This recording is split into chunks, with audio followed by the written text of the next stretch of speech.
আসসালামু আলাইকুম প্রিয় শিক্ষার্থী। আশা করছি আপনারা প্রত্যেকে অনেক ভালো আছেন এবং সুস্থ আছেন। প্রিয় শিক্ষার্থী, আগামী ২ মে অনুষ্ঠিত হতে যাচ্ছে ভূমি রেকর্ড ও জরিপ অধিদপ্তরের রেকর্ড কিপারের পরীক্ষা। অল্প সময়ের মধ্যে আপনাদের খুব দ্রুত প্রস্তুতি নিতে হবে। আজকের ক্লাসে আমরা বাংলা নিয়ে আলোচনা করব। এমন কিছু গুরুত্বপূর্ণ টপিকস আলোচনা করব যা থেকে প্রত্যেকটি বছরই প্রত্যেকটা পরীক্ষায় প্রশ্ন এসে থাকে। আর শেষ মুহূর্তের প্রস্তুতির জন্য যারা সম্পূর্ণ সিলেবাসের উপর একটা পূর্ণাঙ্গ সাজেশন খুঁজছেন, তাদের জন্য আমরা একটা শর্ট পিডিএফ সাজেশন বিশেষভাবে তৈরি করেছি, যা বিগত পরীক্ষার প্রশ্নগুলো বিশ্লেষণ করে রচনা করা হয়েছে। যারা পিডিএফ সাজেশনটি নিতে চাচ্ছেন, তারা আমাদের নিচে স্ক্রিনে দেওয়া হোয়াটসঅ্যাপ নাম্বারে যোগাযোগ করলেই নামমাত্র মূল্যে কিন্তু সেটি সংগ্রহ করতে পারবেন। তাহলে চলুন প্রিয় শিক্ষার্থী, আমরা শুরু করি আমাদের আজকের বাংলার স্পেশাল কিছু টপিকসের গুরুত্বপূর্ণ প্রশ্নগুলি। শুরুতে রয়েছে পথের পাঁচালী উপন্যাসের লেখক কে? মোস্ট ইম্পর্টেন্ট প্রশ্ন। পথের পাঁচালী এটি রচনা করেছিলেন বিভূতিভূষণ চট্টোপাধ্যায় নাকি বন্দ্যোপাধ্যায়? আচ্ছা, এখানে হবে বিভূতিভূষণ বন্দ্যোপাধ্যায়, যেটাকে আমরা ব্যানার্জি বলে থাকি। সমার্থক নয় এমন শব্দগুচ্ছ শনাক্ত করতে হবে। যেমন এখানে অম্বর বোম শূন্য, এটা কিন্তু আকাশ। কেশব গোপাল জনার্দন, এগুলো একই হয়। মঙ্গল কল্যাণ সুবোধ ভালো বোঝায়। আর এখানে বিভু বিশ্বপতি নিশানাথ, এগুলো কিন্তু সমার্থক নয়, তার মানে এটি হবে সঠিক উত্তর। কবি আল মাহমুদ রচিত কাব্যগ্রন্থ কোনটি? আমাদের এখানে কবি আল মাহমুদ রচিত যে কাব্যগ্রন্থটি রয়েছে সেটি সোনালী কাবিন। কোনটি করণ কারকে শূন্য বিভক্তির উদাহরণ? করণ কারক আমরা দেখব যদি কোনো উপাদান দিয়ে কোনো কার্যক্রম করা হয়, সেটি হবে করণ কারক। যেমন এখানে আমরা যদি বলি রাত শেষ হয়ে এলো, এখানে কোনো উপাদানের কথা বলা নেই। ফুল তুলতে এলে বনে, এখানেও নেই। পরীক্ষায় নকল করো না। পাখিকে ঢিল মারলে কেন? এই যে এখানে ঢিল মারা, তার মানে এখানে ঢিল দ্বারা কিন্তু কার্যক্রম সম্পন্ন হয়েছে। তার মানে এখানে ঢিলটাই হচ্ছে করণ কারক। যেহেতু এখানে ঢিলের সাথে কোনো ধরনের বিভক্তি যুক্ত নেই, সেক্ষেত্রে এটি হবে শূন্য বিভক্তি। আশা করছি বিষয়টা বুঝতে পেরেছেন। বিস্ময়াপন্ন সমস্ত পদটির সঠিক ব্যাস বাক্য কোনটি হবে? বিস্ময়াপন্ন, এটাকে হবে বিস্ময়কে আপন্ন, অর্থাৎ গ নাম্বারটা এক্ষেত্রে সঠিক উত্তর। বাংলা গদ্যে প্রথম বিরাম চিহ্ন ব্যবহার করেন কি? খুবই গুরুত্বপূর্ণ প্রশ্ন এবং প্রায় পরীক্ষায় এসে থাকে। বাংলা গদ্যে প্রথম বিরাম চিহ্ন ব্যবহার করেছিলেন ঈশ্বরচন্দ্র বিদ্যাসাগর। নিচের কোনগুলো অঘোষ ব্যঞ্জনের উদাহরণ? অঘোষ যদি বলা থাকে, তাহলে আমাদের যে বর্গ রয়েছে, এই বর্গের প্রথম দুইটা বর্ণ নিতে হবে। যেমন ক খ হতে পারে, চ ছ হতে পারে, ত থ হতে পারে, প ফ হতে পারে। অর্থাৎ বর্গের প্রথম দুটিকেই বলা হবে অঘোষ ব্যঞ্জন। তার মানে ক খ এক্ষেত্রে সঠিক উত্তর। দোলনা শব্দের সঠিক প্রকৃতি প্রত্যয় কোনটি? দোলনা শব্দের সঠিক প্রকৃতি প্রত্যয় যদি আমরা বলি, তাহলে দুল যুক্ত অনা। এখানে একটা জিনিস খেয়াল রাখতে হবে, লয়ের নিচে অবশ্যই হর্ষ চিহ্ন থাকতে হবে। কবি শামসুর রহমানের জন্ম কত সালে? কবি শামসুর রহমান জন্মগ্রহণ করেছিলেন 1929 সালে। গফুর ও আমিনা কোন গল্পের চরিত্র? যারা 90 দশকের স্টুডেন্ট রয়েছে বা তার পরবর্তী স্টুডেন্টও রয়েছে, তারা কিন্তু এই গফুর ও আমিনা গল্পের চরিত্রটি সম্পর্কে অবগত রয়েছে। খুব সম্ভবত ক্লাস 8 এ ছিল। প্রিয় শিক্ষার্থী, এই প্রশ্নের উত্তরটি আপনাদের জন্য একটা এইচডব্লিউ থাকবে। আপনারা এই প্রশ্নের উত্তরটি আমাদের কমেন্ট সেকশনে জানিয়ে দেবেন। আপনাদের গুরুত্বপূর্ণ এই মন্তব্যটি আমরা আগামী ক্লাসে জানিয়ে দেব ইনশাআল্লাহ। বোতাম বালতি আনারস চাবি কোন ভাষা থেকে এসেছে? এই যে কোন ভাষার শব্দ, এটা কিন্তু প্রত্যেকটা পরীক্ষায় একটা প্রশ্ন থাকবেই। তাহলে বোতাম বালতি আনারস চাবি, এগুলো যে ভাষা থেকে এসেছে সেটি হলো পর্তুগিজ ভাষা। কোকিলের প্রতিশব্দ কোনটি? তাহলে কোকিলের প্রতিশব্দ যদি দেখি, সর্বভোগ এটা তো হওয়ার কথা নয়, এটা আগুন। তুরগ হচ্ছে না, চিকুরও হচ্ছে না, তার মানে পিক, এটি হলো কোকিলের প্রতিশব্দ। আশা করছি বিষয়গুলো বুঝাতে পেরেছি। আমানত শব্দের অর্থ কি? আমানত শব্দের অর্থ অনেকেই আমরা বলি যে কথা রাখা, এরকমটা মনে করি, কিন্তু না, আমানত অর্থ কারো কাছে কোনো কিছু গচ্ছিত রাখা। ভাষার মূল উপাদান কোনটি? এটি কিন্তু খুবই গুরুত্বপূর্ণ প্রশ্ন। আমি ধরেই নিলাম যে এটা 90% পরীক্ষায় এসেছে। 90% যদি না আসে তাহলে বাকি 10%। ভাষার মূল উপাদান কোনটি? এক্ষেত্রে বলতে হবে ধ্বনি। নিচের কোনটি দেশি শব্দ?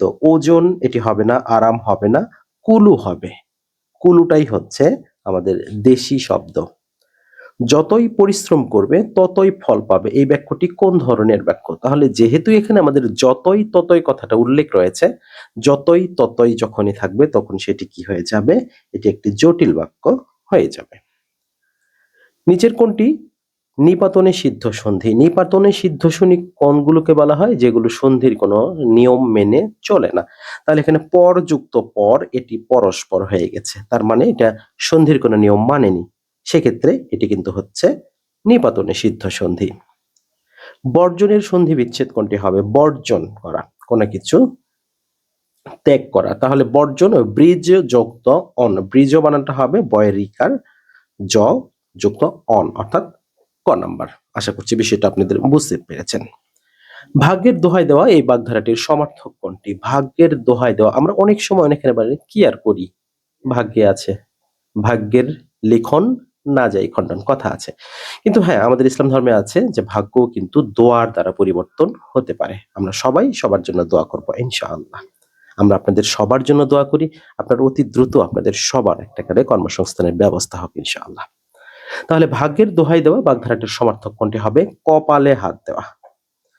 আলালের ঘরের দুলাল, তার মানে এখানে কি হবে? এখানে আলালের ঘরের দুলাল, এটা বাগধারাও হতে পারে। আর যেহেতু এখানে উপন্যাস নাটক বলা আছে, তাহলে বাংলা সাহিত্যের প্রথম উপন্যাস হচ্ছে এই আলালের ঘরের দুলাল। গণনার যোগ্য নয় এক কথায় প্রকাশ করলে কি হবে? গণনার যোগ্য নয়, তাহলে গণনার যোগ্যই যদি না হয় তাহলে নগণ্য। অগণ্য কিন্তু হবে না, নগণ্য। এক কথায় প্রকাশ করতে হবে যে প্রাণী ভূমিতে পেট ঘষে চলে, যে প্রাণী, তাহলে এখানে আমাদের দেখতে হবে যে প্রাণী ভূমিতে পেট ঘষে চলে সেটা কি হতে পারে? উরগ হতে পারে, ভুজঙ্গ হতে পারে, পদ্মগ হতে পারে। তাহলে তিনটাই হচ্ছে, কিন্তু এখানে একটুখানি সতর্ক দৃষ্টি যদি আমরা দিই, এক কথায় প্রকাশ নয় কোনটি, তাহলে তিনটাই যদি হয় তাহলে বাকি এটি হচ্ছে নয়। অবদান এবং অবধান শব্দ জোড়টির অর্থ কোনটি? অবদান, অবদান বলতে সৎকর্ম করা, কোনো কাজ করা। আর অবধান বলতে কোনো কিছুতে একাগ্রতা, অর্থাৎ মনোযোগ ধরে রাখা। তাহলে সৎকর্ম এবং মনোযোগটা এক্ষেত্রে সঠিক উত্তর। কোন শব্দটিতে অপপ্রয়োগ ঘটেছে? একত্র, এটি ঠিক রয়েছে। ফলশ্রুতি, এটিও ঠিক রয়েছে। অধীনস্থ, এটি কিন্তু অপপ্রয়োগ ঘটেছে, কারণ সঠিক উত্তর হবে অধীন। অধীনটাই হচ্ছে সঠিক। আমদানি শব্দটি কোন ভাষার শব্দ? বর্তমানে আমাদের এই যে বিভিন্ন ধরনের তেল আমদানি করতে হচ্ছে, অথচ বাংলাদেশে তেলের কিন্তু অভাব নেই। সেটা নেতাকে চামচা তেল মারতে পারে, সেটাও হতে পারে, অথবা বিপিসির বিভিন্ন জায়গাতেও কিন্তু তেল রয়েছে। আচ্ছা, যেহেতু তেল আমদানি করা হচ্ছে, তাহলে আমদানি কোন ভাষার শব্দ এটা একটু জানতে হবে। এটি হবে ফার্সি ভাষার শব্দ। অ্যাস্থেটিক্স শব্দটির বাংলা পরিভাষা কোনটি হবে? অ্যাস্থেটিক্স এর বাংলা পরিভাষা হবে নন্দন তত্ত্ব। নিচের কোনটি নিত্য স্ত্রীবাচক শব্দ? নিত্য স্ত্রীবাচক শব্দ বলতে ওই সকল শব্দকে বুঝবো যেগুলো শুধু স্ত্রীদের ক্ষেত্রে ব্যবহার হয়, যেমন এখানে সতীন। সতীনটা কিন্তু শুধু স্ত্রীদের ক্ষেত্রেই ব্যবহার হয়। আশা করছি বিষয়গুলো আপনাদের বুঝাতে পেরেছি।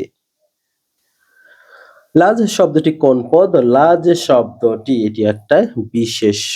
যদি এখানে বিশেষণ করতে হয় তাহলে কি হয়ে যাবে? লাজুক হয়ে যাবে, অর্থাৎ লাজ একটি বিশেষ্য পদ।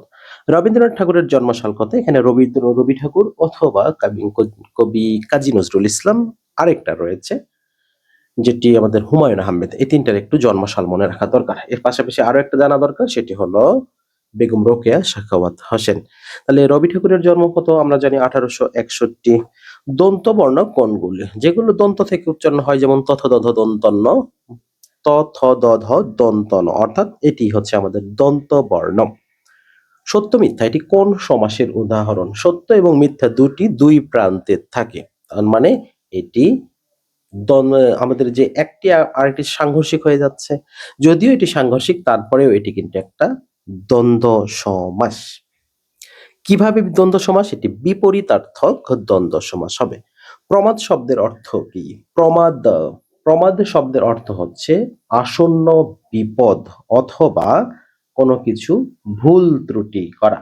তাহলে এখানে যেহেতু বিপদ নেই, তাহলে ভুল ভ্রান্তিটা এখানে সঠিক উত্তর বলে গণ্য করা যাবে। মীর মোশাররফ হোসেনের জন্মস্থান কোথায়? এটা আমরা কম বেশি সবাই জানি, লাহিনীপাড়া। কোনটি আদি স্বরাগম ঘটেছে? আদি মানে আগে এসেছে, স্বরের আগমন ঘটেছে। তাহলে যেমন গ্রাম থেকে গেরাম, আগে কোনো কিছু আসেনি। বেঞ্চ থেকে বেঞ্চি আসে নাই। প্রেক থেকে পেরেক আসে নাই। স্টেশন থেকে ইস্টিশন, এই যে স্টেশন থেকে ইস্টিশন, তার মানে ইটা আগে এসেছে, অর্থাৎ এটি আদি স্বরাগম ঘটেছে। কোন বানানটি শুদ্ধ নয়? প্রিয় শিক্ষার্থী, কতবার এই প্রশ্নগুলো যে এসেছে আমি বোঝাতে পারবো না। এই প্রশ্নটা অসংখ্যবার এসেছে। দরিদ্রতা এটি শুদ্ধ। দারিদ্র জফলা সহ এটিও শুদ্ধ। শ্রদ্ধাঞ্জলি রস্বইকার হবে, এটি শুদ্ধ। উপযোগিতা রস্বই দিয়ে রয়েছে, শুদ্ধ। যদি উপযোগী থাকতো তখন আবার দীর্ঘই হতো, সেটিও শুদ্ধ। বাট ঊর্ধ্ব এটি শুদ্ধ নয়। প্র, পরা, অপ এগুলো কি? প্র, পরা, অপ মূলত এগুলো উপসর্গ। তবে কোন উপসর্গ? এগুলো হচ্ছে সংস্কৃত উপসর্গ। আব্দুল্লাহ উপন্যাসটির লেখককে? আব্দুল্লাহ উপন্যাসটি লিখেছেন কাজী ইমদাদুল হক। উটের পিঠে চলছে স্বদেশ, খুবই গুরুত্বপূর্ণ একটি উক্তি বর্তমান প্রেক্ষাপটে। উদ্ভট উটের পিঠে চলছে স্বদেশ, এটির রচয়িতা হলো কবি শামসুর রহমান। কোনটি তদ্ভব শব্দ? অর্ধ তৎসমের পরেই কিন্তু তদ্ভব চলে আসে, যেমন চাঁদ। আমরা যদি বলি এখানে চন্দ্র, এটি কি হবে? নিশ্চয়ই এটি সংস্কৃত হবে বা তৎসম হবে। সেখান থেকে কি হবে? চাঁদ, তারপরে হবে চাঁদ, এটা হলো তদ্ভব শব্দ। কোন বাক্যটিতে ভুল নেই? দরিদ্রতা অভিশাপ। দরিদ্রতা বানানটাও ঠিক আছে, অভিশাপ বানানটাও ঠিক আছে, তাহলে আমাদের ক নাম্বারটাই সঠিক। বাকিগুলো আর দেখতে ইচ্ছে হচ্ছে না। ওকে, সঠিক উত্তর কোনটি? হত্যা করার ইচ্ছা জিঘাংসা, এটি তো ঠিক। হত্যা করার ইচ্ছা জিঘাংসা, যদি এটা খুব একটা ভালো কথা নয়। পরবর্তী, বইটই নিয়ে পড়তে বসো। যেহেতু সামনে পরীক্ষা, অর্থাৎ আগামী 2 তারিখে পরীক্ষা, বইটই নিয়ে পড়তে বসো। এখানে বইয়ের সাথে যে টই রয়েছে, এটিকে কি? এই বই টইটাই হচ্ছে অনুচর দ্বিরুক্ত। এই যে আমরা বইয়ের সাথে টই, এটি হচ্ছে অনুচর দ্বিরুক্ত। কি ব্যাপার, ভাত টাত খাওয়া লাগবে না? এই যে ভাতের সাথে টাত বললাম, বইয়ের সাথে টই বললাম, এগুলোই হচ্ছে অনুচর দ্বিরুক্ত। আশা করছি বিষয়টা বুঝতে পেরেছেন। কোনটি ধনাত্মক দ্বিরুক্তির উদাহরণ? ধনাত্মক দ্বিরুক্তি কোথায় রয়েছে? যে ঝমঝম বৃষ্টি হচ্ছে, এখানে ঝমঝমটা এখানে ধনাত্মক দ্বিরুক্তি হবে। ইংরেজি ব্যাকরণের অ্যাডভার্বকে বাংলা ব্যাকরণে কি বলে? না, এখানে একটুখানি সমস্যা রয়েছে, যে ইংলিশ ব্যাকরণ বলতে ইংলিশ গ্রামার, ইংরেজি ব্যাকরণ, অ্যাডভার্বকে কি বলে? অ্যাডভার্ব বাংলা ব্যাকরণ হবে ভাব বিশেষণ। নব পৃথিবী এর সঠিক ব্যাস বাক্য কোনটি হবে? নব যে পৃথিবী, এখানে মাঝখানে যে আসবে, তাহলে নব যে পৃথিবী, সেটি হবে নব পৃথিবী। যেমন কিছুদিন আগেই কিন্তু বগুড়া নতুন সিটি কর্পোরেশন ঘোষণা করা হলো। তাহলে এখানে বগুড়া যদি নতুন সিটি কর্পোরেশন হয়, যেদিন উদ্বোধন করা হয়েছে সেদিন কিন্তু লেগেছে নব্য সৃষ্ট। তার মানে কি? নব্য সৃষ্ট যে সিটি কর্পোরেশন, রাইট? এভাবে মনে রাখবেন। কোনটির শুধু স্ত্রীবাচক হয়? তার মানে নিত্য স্ত্রীবাচক। শুধু স্ত্রীবাচক হয় সৎমা, এটি হবে রাইট অ্যান্সার। বাতিহার কর্তার উদাহরণটি? ব্যতিহার কর্তা বললে এই যে বাঘে মহিষে এক ঘাটে জল খায়, এটি হচ্ছে ব্যতিহার কর্তা। রাজর্ষি এর সঠিক ব্যাস বাক্য কোনটি হবে? রাজর্ষি এর সঠিক ব্যাস বাক্য হবে যিনি রাজা তিনি ঋষি। তাহলে যিনি রাজা তিনি ঋষি, এটি হচ্ছে রাজর্ষি। আবার ওই যে অনেক সময় আরো যে যিনি রাজা তিনি আরো অনেক কিছু আছে, এইগুলো যিনি তিনি থাকলে এটি হবে কর্মধারয় সমাস। আদি স্বরাগম আবারও একই কথা, আদিতে আগমন ঘটবে। স্ত্রী থেকে স্ত্রী, তার মানে ই আগমন ঘটেছে, এটি রাইট অ্যান্সার। অক্ষর উচ্চারণের কাল বা পরিমাণকে কি বলা হয়? আমরা কিন্তু এই যে কথার সময় বলি না মাত্রা, মাত্রাতিরিক্ত কথা বলো না, এটা ভালো নয়। তার মানে কি? মাত্রা আছে, একটা কথা বলার পরিমাণ আছে। তার মানে এই কোনো একটা অক্ষর আমরা যখন উচ্চারণ করতে যাব, সেই অক্ষরের একটা নির্ধারিত সময় থাকবে, আর সেটিকেই বলা হয় মাত্রা। নিচের কোনটি বাংলা ব্যাকরণের শাখা নয়? এখানে আমরা যদি দেখি ধ্বনিতত্ত্ব, রূপতত্ত্ব এবং বাক্যতত্ত্ব, ভূতত্ত্ব কিন্তু এটি ভূগোলের একটি শাখা, সুতরাং এটি বাংলা ব্যাকরণের সাথে সম্পৃক্ততা নেই। যিনি বক্তৃতা দানে পটু তাকে কি বলা হয়? তাকে এক কথায় বলা হবে বাগ্মী। ভাব সম্প্রসারণের কোনটি উল্লেখ হয় না? ভাব সম্প্রসারণে উদ্ধৃতির প্রয়োজন হয় না বা উল্লেখ করতে হয় না। কোনটি সঠিক? গোরা নাট্যগ্রন্থ, বিদ্রোহী কাব্যগ্রন্থ, পথের দাবি উপন্যাস। পথের দাবি উপন্যাস এটি সঠিক। নিচের কোনটি শওকত ওসমান রচিত? শওকত ওসমান রচিত যেটি রয়েছে সেটি হলো কৃতদাসের হাসি। এটি অমর রচনা বলা হয় শওকত ওসমানের। সর্ব আচ্ছা, কর্তা যা দ্বারা ক্রিয়া সম্পাদন করে তাকে কি বলে? কর্তা যা দ্বারাই ক্রিয়া সম্পাদন করবে সেটি করণ কারক হবে। তপুকে আবার ফিরে পাবো এ কথা ভুলেও ভাবিনি কোনোদিন। এটি কোন গল্প থেকে নেওয়া হয়েছে? এটা কিন্তু লেখক বলতেছে। এটা ওই সেই ২১-এর গল্প থেকে নেওয়া হয়েছে। যেখানে একদল ছাত্র তাদের ডাক্তারি পড়তে গিয়ে তাদের একটা কঙ্কাল নিয়ে আসে, যে কঙ্কালের মাথায় ফুটো থাকে। কিন্তু কিছুদিন আগেও যেই গণ অভ্যুত্থান বা ভাষা আন্দোলন হয়েছিল সেখানে তাদেরই এক বন্ধু, তাদেরই এক রুমমেট সে শহীদ হয়েছিল এবং সেই পুলিশের গুলিটা ঠিক তার মাথায় লেগেছিল। এছাড়াও তারা ওই সময় খুবই এক্সাইটেড হয়, দেখেন তাদের বন্ধু তপুরও কিন্তু ওই জায়গায় লেগেছিল। তারা তড়িঘড়ি করে তারা পায়ের মাপটা নিতে থাকে, কারণ তপুর এক পা ছোট ছিল। তারা তখন মাপযোগ করে দেখে তপুরও সেই পা ছোট। তখন তারা দরদর করে ঘামতে থাকে এবং হাত পা তাদের কাঁপতে থাকে। তবে কি তপুকে আমরা আবার ফিরে পেলাম? যদি সময় পান অবশ্যই ২১-এর গল্পটি পড়ে নিবেন। ওকে, অনিষ্ট করতে গিয়ে ভালো করাকে কি বলে? অনিষ্ট করতে গিয়ে যদি কখনো ভালো হয়ে যায় সেটাকে বলা হয় শাপে বর বা অনিষ্টে ইষ্ট লাভ বলা হয় যাকে। শাপে বর হচ্ছে সঠিক উত্তর। কোন জোড়াটি ভিন্নার্থক? বক ধার্মিকের সাথে বিড়াল তপস্বী, মণিকাঞ্চন যোগের সাথে সোনাই সোহাগা। হ্যাঁ, এটা ঠিক রয়েছে। মণিকাঞ্চন যোগ কেমনে ঠিক থাকলো? বক ধার্মিক বিড়াল তপস্বী এটি ঠিক রয়েছে। মণিকাঞ্চন যোগ সোনাই সোহাগা এটি আচ্ছা, মণিকাঞ্চন যোগ সোনাই সোহাগেরই তো একই রয়েছে, ঠিকই আছে। এর পরবর্তীতে ব্যঙ্গের রাঁধুনি ব্যঙ্গের সর্দি, এটাও তো মোটামুটি কাছাকাছি। অন্ধের যষ্টি আর রক্ষা পাওয়া এইটা কিন্তু ঠিক নেই। এরপরে সর্বশেষ আমাদের রয়েছে মোরা একটি ফুলকে বাঁচাবো বলে যুদ্ধ করি, গানটির রচয়িতা কে? এই গানটি রচনা করেছেন গোবিন্দ হালদার। প্রিয় শিক্ষার্থী, আমাদের বাংলার স্পেশাল আর কিছু প্রশ্ন রয়েছে যেটা আশা করা যায় আগামী ৫ থেকে ৬ মাস যে কোনো ধরনের এমসিকিউ পরীক্ষায় এই কয়টা প্রশ্ন ঘুরে ফিরে আসবেই।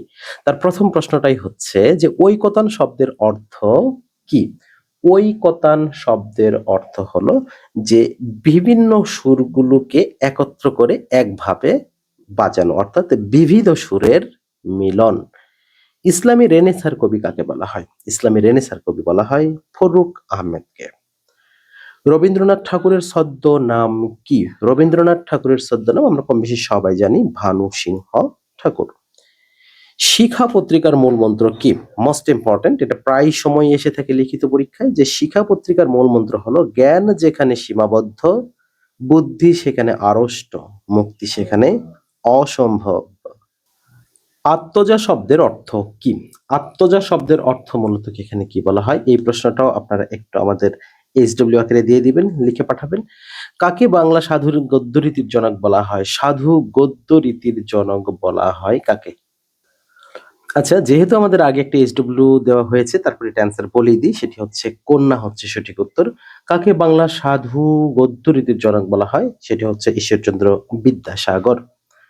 যুক্ত বর্ণটি কোন দুটি বর্ণ নিয়ে গঠিত হয়েছে? এটা আমরা কম বেশি সকলে জানি, ক যুক্ত মূর্ধন্য ষ। এবং সর্বশেষ যেটি রয়েছে পিপীলিকা শব্দের সঠিক শুদ্ধ রূপ কোনটি? সঠিক শুদ্ধ রূপ আপনারা এইভাবে মনে রাখবেন, প্রথমে রস্বই তারপরে দীর্ঘই, রস্বই দীর্ঘই রস্বই, অর্থাৎ আমাদের দ্বিতীয় নাম্বারটি হচ্ছে সঠিক উত্তর। প্রিয় শিক্ষার্থী, আমাদের আজকের ভিডিওটি আশা করছি আপনাদের ভালো লেগেছে। প্রিয় শিক্ষার্থী, একটা বিষয় যেটি আমরা বলি, যেহেতু আগামী ২ মে রেকর্ড কিপারের পরীক্ষা অনুষ্ঠিত হতে যাচ্ছে, তো আপনারা যারা প্রস্তুতি নিতে যাচ্ছেন আমাদের এই পিডিএফ সাজেশনটি নিয়ে আপনারা খুব দ্রুত কিন্তু প্রস্তুতি গ্রহণ করতে পারেন। আর আমাদের আজকের ক্লাসটি কেমন লাগলো আশা করি কমেন্টে জানাবেন। আর কোন ধরনের ভিডিও বেশি বেশি চান সেটা অবশ্যই কমেন্ট সেকশনে লিখতে ভুলবেন না। যে যেখান থেকে যুক্ত ছিলেন তখন আমাদের ক্লাসে সবাইকে অসংখ্য ধন্যবাদ জানিয়ে শেষ করছি আমাদের আজকের ক্লাসটি। আল্লাহ হাফেজ।